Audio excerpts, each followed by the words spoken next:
If you're trying to find the perfect YouTube niche by scrolling through lists of 100 faceless channel ideas, you're already behind. And before you think I'm saying niche idea videos are useless, they're not. They can actually be a great way to discover opportunities. The problem is, most people collect ideas like they're collecting Pokemon.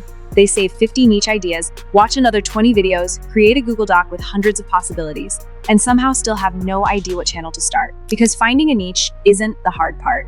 The hard part is knowing whether that niche is actually worth your time. A niche can look amazing on paper. It can be trending. It can have millions of views. It can be something another creator is making money from. And you can still fail, because the question isn't just, is this niche popular? The real question is, does this niche have the ingredients needed to build a profitable channel? Does it have people actively looking for content? Can you realistically compete in it? And most importantly, can it actually make money?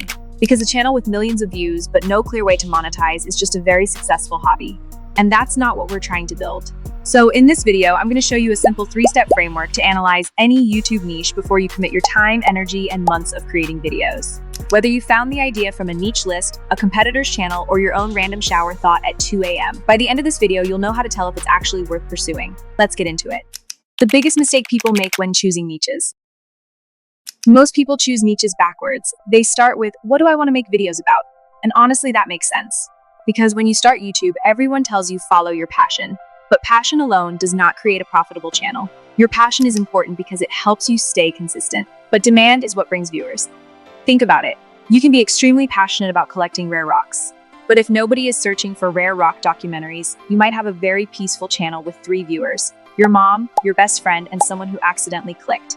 The goal isn't just finding something you enjoy. The goal is finding the intersection between what people want, what you can create, and what can make money. That's where profitable niches live. Step 1. Find a problem, not just a topic. The first thing you need to understand is this. A niche is not just a topic. A niche is a problem you solve for a specific group of people. For example, AI is not really a niche. It's a huge category. But AI tools for content creators is much more specific. Because now we know who it's for, what they need, and why they would watch. Same thing with fitness. Fitness is too broad, but home workouts for busy professionals is a clear audience with a clear problem. The best niches usually help people do one of 6 things. Make money, save time, improve their health, improve their relationships, or entertain them. That's why these categories constantly perform well, because human problems don't really change. Technology changes, trends change, algorithms change, but people still want the same things. They want to become better, richer, healthier, smarter, or happier. A simple way to find these problems? Stop guessing. Start looking. Go to YouTube, type, and see what comes up. Those suggestions are literally people telling you what they need. You can also check Reddit communities, Facebook groups, comments under popular videos, Amazon reviews, anywhere people are asking questions or complaining. Because every complaint is a possible content opportunity. Someone saying, I don't understand how to use this software, could become a tutorial channel. Someone saying, I don't know which AI tool to use, could become an AI comparison channel. Someone saying, I can't lose weight, could become a fitness education channel. Problems create content. Step 2. Validate the demand. Now here's where most people mess up. They find one viral video and immediately think the niche is gold. But one viral video only proves one thing. One video went viral, and that's it. You need to know if there is consistent demand. Here's what I look for. First, are multiple creators getting views? Not just one person. If 5, 10, or 20 different channels are getting consistent views in that space, that's a good sign. It means the audience is bigger than one creator.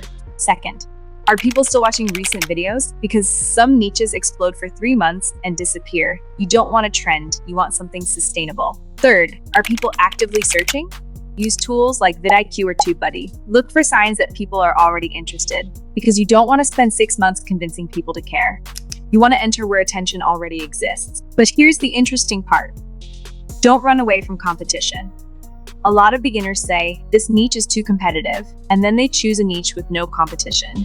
Which sounds smart until you realize there's no competition because nobody cares. Competition is actually proof. It proves there is an audience. The goal isn't to find a completely empty market. The goal is to find your angle. Netflix didn't invent entertainment. Tesla didn't invent cars. Apple didn't invent phones. They just approached existing markets differently. YouTube works the same way. Step 3, check the money. Now we get to the part people ignore. Monetization. Because let's be honest, getting views feels amazing. Seeing your video hit 100,000 views is exciting, but views alone don't pay your bills. The question you should ask is, who wants access to this audience? Because businesses pay for attention. For example, a finance audience is valuable because companies sell banking apps, investing platforms, and financial products. A software audience is valuable because companies sell tools. A business audience is valuable because companies sell services. An AI audience is valuable because companies sell AI subscriptions. The best niches usually have businesses fighting for the attention of that audience. Let's compare two channels. Let's say channel A creates contents about celebrity drama. You can get millions of possible views, but monetization options can be limited. Then channel B creates videos around valuable tools for small businesses. Maybe fewer views, but the audience has buying power. The second channel might actually become a better business. So don't only ask, can this get views? Ask if this audience can become valuable. The Simple Niches Scorecard. Here's a simple test you can use. Score your niche from 1 to 4. First, demand. Second, competition. Third, monetization. Fourth, personal interest. Add the scores together. A niche scoring 18 out of 20, worth testing. A niche scoring 6, maybe keep looking. This prevents you from choosing based purely on excitement, because excitement disappears, a system doesn't. At the end of the day, finding a profitable YouTube niche is not about discovering some secret hidden category nobody knows about. It's about understanding people, finding problems, finding demand, and finding where value already exists. So the next time you see a video titled 50 Faceless YouTube Niches that will make you rich, don't just copy the list. Take those ideas, run them through this framework. Ask the important questions. Is there demand? Is there opportunity? Is there money? Because the creators who win on YouTube aren't always the ones who find the newest idea. They're the ones who know how to recognize a good opportunity. If this video helped you, don't forget to like, subscribe, and share. I'll see you in the next one.